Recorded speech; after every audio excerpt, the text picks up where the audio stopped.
C'est officiel, les États-Unis quittent l'UNESCO, l'organisation culturelle de l'ONU. Les États-Unis reprochent à l'agence sa dette, son manque de réforme et son attitude anti-israélienne. Malheureusement, cet endroit s'est politisé, mettant à mal le travail de l'UNESCO. C'est un lieu où il y a un biais anti-israélien et malheureusement nous prenons la décision de quitter l'UNESCO.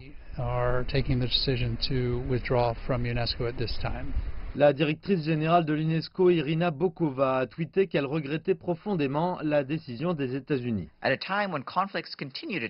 une heure où les conflits continuent de déchirer les sociétés dans le monde, Madame Bokova dit qu'il est profondément regrettable que les États-Unis se retirent d'une agence de l'ONU qui encourage l'éducation pour la paix et la culture.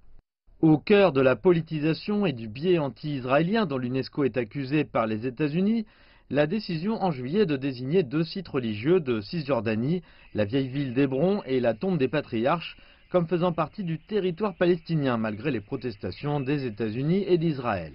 Ce que l'UNESCO aurait dû faire, à mon avis, c'est désigner les sites comme faisant partie du patrimoine mondial, ce qui est une pratique normale, sans parler d'appartenance. Mais en quittant l'organisation, les États-Unis ne résolvent pas la question.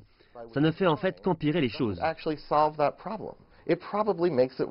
Les États-Unis fournissent un 5e du budget de l'UNESCO. Washington avait déjà arrêté de payer quand l'agence a décidé d'inclure la Palestine comme membre de plein droit en 2011.